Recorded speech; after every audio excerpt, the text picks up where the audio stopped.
बणिया पंचायत अधीनस्थ ढोलपुर ग्राम रे देवगिरी पहाड़ पाददेश एक ढोलपुर मिलेनियम क्रिकेट क्लब आनुकूल्य डीपीएल क्रिकेट टूर्नामेंट अनुष्ठित हो जाएगी। लीग मैच खेलने 100 रु अधिक स्थानीय युव खेलाड़ी फॉर्म आवेदन करते 75 जन खेला को 6 गोटी दलर मालिक माने 15 जन लेखाएं खेलाड़ी को निज पसंद रे 1500 टंका बजेट भितर नीलाम धरी एही टूर्नामेंट मुख्य अतिथि भाव वरिष्ठ सांबादिक अशेष समाज पेपर सांबादिक जगदान देई उद्घाटन करथिले एवं एहारे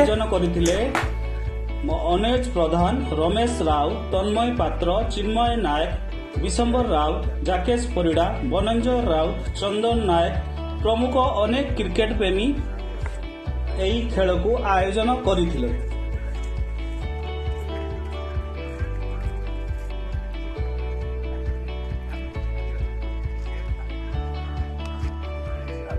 नमस्कार, बर्तमान आम अच्छु बांसभणिया पंचायत नीलगिरी जमी आप देखुवे पछपटे आम जो पिला माने अच्छी एठार गोटे डीपीएल खेल आरंभ होई वर्ष आरंभ होई कौन पाई से डीपीएल एठार आरंभ कले ढुलपुल ग्राम जमी आप जानते देवगिरी पहाड़ पाददेश यही खेलटी होची एवं मो सहित भी अच्छा रमेश राव तांको पचारि बुझीबा से कौन पाई एठार डीपीएल आरंभ कले कौन तांकर उद्देश्य कौन पाई खेल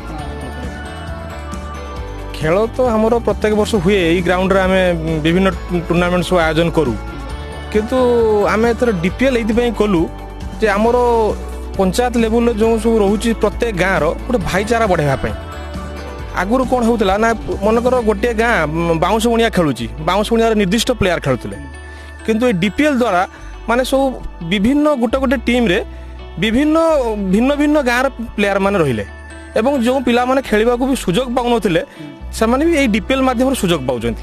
अच्छा एठारु कुआडु कुआडु पिला सब को पंचायत खाली आपन पंचायत रो ना अन्य पंचायत रो पिला भी मथि पाखापाखि 3टा पंचायत रो पिला एठी आछंती केते पिला 120 रु 25 जन फॉर्म आवेदन करथिले डीपीएल खेलिबा पई आउ सेथिरु 6 गोटी टीम ओनर 1500 भितर हमर थिला लिमिट से छुआ को किनिबा पई पाखापाखि 75 रु 80 पिला सिलेक्शन करथिले समान ताको इच्छा मुताबिक नीलाम धरिथिले 6 गोटी टीम अंशग्रहण करिसेंती। अच्छा ये जो खेल पाई आपण माने निजे स्पॉन्सर करछन ना अन्य कोनोसी किछि आपण स्पॉन्सर किछि पाइछन स्पॉन्सर हमरो गिरी पेफुन से किछि हमको स्पॉन्सर करिसेंती आ हमरो किछि अछंती अनुज प्रधान बोली हमर जने हम अनुष्ठान से जने दक्ष कार्यकर्ता से मध्य हमको बहुत किसी सहयोग करछंती एवं आमर सहयोग जे माने जाकेश परिड़ा आउ जे माने भी किछि रहिछंती पिला माने आर्थिक नहले भी से माने फिजिकली बहुत किसी सहयोग करछंती। अच्छा ये जो खेल कौन चाहूछन ये जो फील्ड बर्तमान जो आपन करिसंती कौन उद्देश्य रहिছে आगु को कौन पाई चाहिए कि जदि प्रशासन तरफ कौन साहाय्य सहयोग मिले कौन करिया पे चाहिए फील्ड रे आमे ए पंचायत रे एभली फील्ड नाही ए गोटे फील्ड रही जदि प्रशासन या दृष्टि रखी आग को यही स्टाडियम टाक गोटे मिनी स्टाडियम आख्या दि जाए कि किपरि सेमती किसी सहयोग मिले निश्चित भाव ए अंचल ए गाँव नुहे ए अंचल जो पिला माने जो युव क्रीड़ाविद माने खेलुचंती से माने निश्चित तांकर गोटे प्रोत्साहन तांको मिलिबो गोटे सुजोग पाइबे आ या हमर आशा।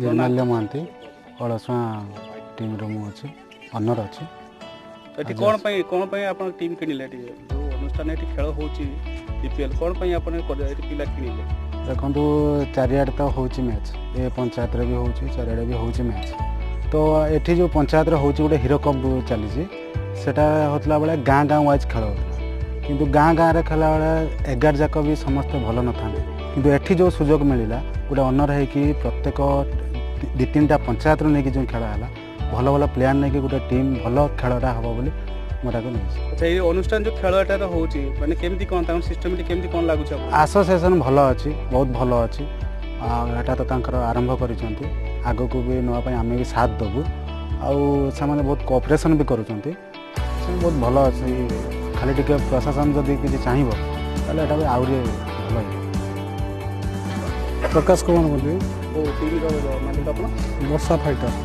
अच्छा एटा जो खेल होची एटी पिला कोन पई अपन पिला किने अन्य तो खेल होची कोन पई अपन पिला माने हमर तो पंचायत रो हीरो कप हुए पाटपुर हाई स्कूल रे एते भल हुए नाही बोली ଆମେ ଛୁଆମାନେ ଭଲ ଛୁଆ ଖୋଲି ପାରନ୍ତିନି। ତାପରେ ଆମର ସବୁ ଗାଁର କ'ଣ ଛୋଟ ଛୋଟ ଛୁଆ ସେମିତି ନେଇ ଖେଳୁ, ହାରଜିତ ଅଛି। ତାପରେ ସେଇଥିପାଇଁ ଆମେ ଗୋଟେ ଏଠି ସେ ଧୁଲପୁର ଯେ ଜାକେଶ ପରିଡ଼ା, ସେ ଗୋଟେ ଜାକେଶ ଆଉ ଅତୁଲ ହେଇଛି ଅଛନ୍ତି। ସେ କହିଲେ ଯାଉ ଆମ ଗାଁର ଗୋଟେ ପ୍ରିମିୟର ଲିଗ୍ କରିବା ଆଉ ପଞ୍ଚାୟତକୁ ନେଇକି 3 ଖଣ୍ଡ ପଞ୍ଚାୟତକୁ ନେଇକି। କହିଲେ ଠିକ୍ ଅଛି। ଫାଷ୍ଟ କହିଲେ ଆମେ ଗୋଟେ ପଞ୍ଚାୟତର କରିବା ପାଇଁ ହେଇଥିଲା। ଆମେ କହିଲେ ନା ଆଉ କିଛି ବଢ଼ାଅ, ଆଉ ବଢ଼େଇକି କହିଲେ ଯେ କରିବା କଥା ହେଲା, କିଣାକିଣି କଲେ କିଣାକିଣି ଖେଳିବା କଥା ହେଲା। ଯାଉ ଅତୁଲ ଭାଇଙ୍କ ଚେଷ୍ଟାରୁ କିଣାକିଣି ହେଇ ଖେଳ ଆରମ୍ଭ ହେଇଛି। ଅନୁଷ୍ଠାନ ତାଙ୍କର ସିଷ୍ଟମେଟିକ୍ କେମିତି କ'ଣ ଆପଣ ଭଲ ଲାଗୁଛି? ହଁ ବହୁତ ଭଲ। ଆମ ନିଜ ମାନେ ପଞ୍ଚାୟତର ଆଉ ଅନୁଷ୍ଠାନ ଯେ ଜାକେଶ ପରିଡ଼ା ଆଉ ଅତୁଲ ଭାଇ ଅଛନ୍ତି, ବହୁତ ଭଲ। ମୋ ସହିତ ଆଉ ଜଣେ ମଧ୍ୟ ତାଙ୍କର ମେମ୍ବର ଜଣେ ଅଛନ୍ତି ଜାକେଶ ପରିଡ଼ା, ତାଙ୍କ ସହିତ ମଧ୍ୟ କଥା ହେବା କ'ଣ ପାଇଁ ସି ବି ଏଠି ମଧ୍ୟ ଖେଳ, ଯେହେତୁ ଆଜି 2 ଦିନ ମଧ୍ୟ ଖେଳ, ଆଜି ସେକେଣ୍ଡ ଦିନ, ତ ତାଙ୍କୁ ମଧ୍ୟ ପଚାରି ବୁଝିବା କ'ଣ ଏଠାରେ ପାଇଁ ତାଙ୍କର ଇଚ୍ଛା ଏବଂ କ'ଣ ପାଇଁ ଖେଳ ସେ ଆରମ୍ଭ କଲେ, କ'ଣ ପାଇଁ ଏଠାରେ ଆପଣ ଖେଳ। ତ ଆମେ ଏଇଟା ଆରମ୍ଭ କଲେ ଏଇଥିପାଇଁ ଯେ ଆମର ଛୋଟ ଛୋଟ ପିଲାମାନେ ଯେଉଁମାନେ ପଞ୍ଚାୟତରେ ରହିଯାଉଛନ୍ତି ଖେଳିବା ପାଇଁ ଚାନ୍ସ ପାଉନାହାନ୍ତି, ତ ଆମେ ପଞ୍ଚାୟତ ଲେଭେଲରେ ଏଇଟା ଗୋଟେ ଟୁର୍ଣ୍ଣାମେଣ୍ଟ କଲେ ସେମାନେ ଖେଳିବା ପାଇଁ ଏଠି ବି ସୁଯୋଗ ପାଇବେ। ଏଠି ଭଲ ଖେଳିଲେ ଅନ୍ୟ ଲୋକମାନେ ବି ଦେଖିବେ, ବଡ଼ ବଡ଼ ଜାଗାରେ ବି ସେମାନେ ଖେଳିବା ପାଇଁ ଚାନ୍ସ ପାଇବେ। ସେଇଥିପାଇଁ ଆମେ ଗୋଟେ ଟୁର୍ଣ୍ଣାମେଣ୍ଟ ଏଠି ଆୟୋଜନ କରୁ। ଆଚ୍ଛା, କୌଣସି ସୂତ୍ରରୁ କିଛି ପାଇଛନ୍ତି ସାହାଯ୍ୟ ସହଯୋଗ କି ସାହାଯ୍ୟ? ନାଇଁ ସେମିତି କିଛି ସାହାଯ୍ୟ ମିଳିନି। ତଥାପି ଆମର ଗିରି ପେପୁନ ଯେ ନୀଳଗିରି, ସେ ଆମର ଗୋଟେ ବେଟ୍ ଦେଇଛନ୍ତି, ମ୍ୟାନ୍ ଅଫ୍ ଦ ସିରିଜ୍ ଯିଏ ହେବେ ତାଙ୍କ ପାଇଁ ଗୋଟେ ବେଟ୍ ଦେଇଛନ୍ତି। ତାପରେ ଆମେ ଏମିତି କିଛି ଆଉ ମିଳିବ। ଆଚ୍ଛା, ଏଟା ଯେଉଁ ଖେଳାଳି ମାନେ କିଛି ପ୍ରାଇଜ୍ ସେମାନଙ୍କୁ ଯେଉଁ ମିଳୁଛି କି ଖେଳର ପ୍ରତ୍ୟେକ ଖେଳର କିଛି ପ୍ରାଇଜ୍ ମିଳୁଛି? ହଁ, ପ୍ରତ୍ୟେକ ଦିନ ଆମେ ମ୍ୟାନ୍ ଅଫ୍ ଦ ମ୍ୟାଚ୍ ଦେଉଛେ, କପ୍ ଦେଉଛେ। ଫାଇନାଲ୍ ମ୍ୟାଚ୍ରେ ବି ଅଛି କପ୍ ଅଛି। ପ୍ରାଇଜ୍ ଅଛି ଆମର 8,500 6,500। ୱିନର ଟିମ୍ ଯିଏ ରହିବେ ତାଙ୍କୁ 8,500 ଦିଆଯିବ, ଯିଏ ଲୁଜର ଟିମ୍ ରହିବେ ତାଙ୍କୁ 6,500 ଟଙ୍କା ଦିଆଯିବ। ଆଚ୍ଛା, ଯେଉଁ ଭିଡ଼ିଓ ଯେଉଁ ପ୍ରଶାସନ ସ୍ତରରୁ ଯଦି କିଏ ଦେଖୁଥିବେ ତ କ'ଣ କହିବେ, କ'ଣ ତାଙ୍କଠୁ ସାହାଯ୍ୟ ସହଯୋଗ ମାଗିବେ, କ'ଣ ଆପଣଙ୍କ ଏରିଆରେ କିମ୍ବା ଆପଣ ଏଇ ଯେଉଁ ଫିଲ୍ଡରେ ଖେଳୁଛନ୍ତି, ହୁଏତ ଏ ବର୍ଷ ଆପଣଙ୍କୁ କିଛି ସାହାଯ୍ୟ ସହଯୋଗ ନ ମିଳିପାରେ, ଆସନ୍ତା ବର୍ଷ ଯେଉଁ ଆସିବ ସେଥିରେ କ'ଣ ସାହାଯ୍ୟ ସହଯୋଗ ପାଇବା ପାଇଁ? ଆମେ ତ ସର୍ବପ୍ରଥମ ଚାହିଁବା ଏରିଆର ଗୋଟେ ଷ୍ଟାଡିୟମ୍ ନାହିଁ, ଏ ଏରିଆର ତ ଏଭଳିଆ ବି ଫିଲ୍ଡ ନାହିଁ, ତ ଏଇଟା ଗୋଟେ ଯଦି ମିନି ଷ୍ଟାଡିୟମ୍ ଭଳିଆ ଗୋଟେ କିଛି କରନ୍ତେ ପ୍ରଶାସନ ତରଫରୁ, ଆମେ ବହୁତ ଖୁସି ହେବୁ। ତ ଯେମିତି ଆପଣମାନେ ଦେଖିଲେ ଢୁଲପୁର ଗ୍ରାମରେ ସବୁ ମେମ୍ବର ମାନେ ଏଠାରେ ମଧ୍ୟ ପଛଆଡ଼େ ଆପଣ ଦେଖିପାରୁଥିବେ, ତ ସେମାନଙ୍କର ଗୋଟେ ଇଚ୍ଛା ରହୁଛି କି ଏଠାରେ ମିନି ଷ୍ଟାଡିୟମ୍ ହେଉ ଏବଂ ଯେମିତି ଆପଣମାନେ ସମସ୍ତେ ଜାଣିଥିବେ ଦେବଗିରି ପାହାଡ଼ ପାଦଦେଶରେ ଏହି ଫିଲ୍ଡ ମଧ୍ୟ ଅଛି। ଆପଣମାନେ ଯେତେବେଳେ ମଧ୍ୟ ଯାଇଥିବେ ଦେଖିଥିବେ ମଧ୍ୟ, ତ ନିଶ୍ଚିତ ଯଦି ପ୍ରଶାସନ ତରଫରୁ କୌଣସି ଭିଡ଼ିଓ ଯାଉଛି କିମ୍ବା କିଏ ଦେଖୁଛନ୍ତି ତାହେଲେ ସେମାନେ ଚାହୁଁଛନ୍ତି ଏଠାରେ ଗୋଟେ ମିନି ଷ୍ଟାଡିୟମ୍ କରିବା ପାଇଁ।